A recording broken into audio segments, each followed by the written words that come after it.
ఇక రాష్ట్ర ప్రభుత్వం ప్రతిష్టాత్మకంగా 200 ఎకరాల్లో ఏర్పాటు చేస్తున్న ఆర్టిఫిషియల్ ఇంటెలిజెన్స్ ఏఐసిటీకి డిసెంబర్ 8న భూమి పూజ చేయనున్నారు.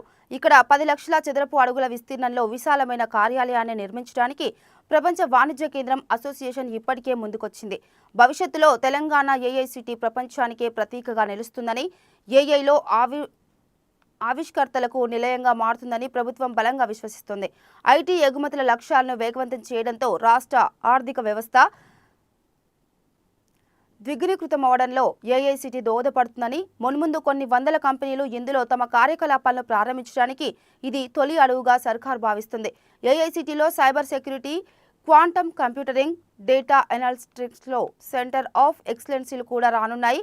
ప్రపంచ స్థాయి క్యాంపస్లు, వాణిజ్య సేవలు, శిక్షణ సౌకర్యాలు, లగ్జరీ హోటళ్లు, ఎంటర్టైన్మెంట్ జోన్లు, నివాస గృహాలు, ప్రాథమిక ఆరోగ్య కేంద్రం వంటివి కూడా ఇందులో ఉండేలా ఏఐసిటీకి రూపకల్పన చేశారు.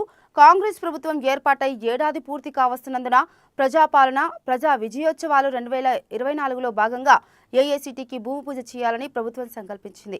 ఇందుకు అవసరమైన ఏర్పాట్లు చేయాలని ఇప్పటికే పరిశ్రమలను, శాఖను ఆదేశించింది. ప్రజా విజయోత్సవాల్లో భాగంగా రాష్ట్ర వ్యాప్తంగా డిసెంబర్ 1 నుంచి 9 వరకు ఘనంగా కార్యక్రమాలు నిర్వహించాలని నిర్ణయించింది. ఏ రోజు ఏ కార్యక్రమాలు నిర్వహించాలనే షెడ్యూల్ను సర్కారు విడుదల చేసింది. ఈ 9 రోజుల్లో పలు శంకుస్థాపనలు, ప్రారంభోత్సవాలు చేపట్టనుంది.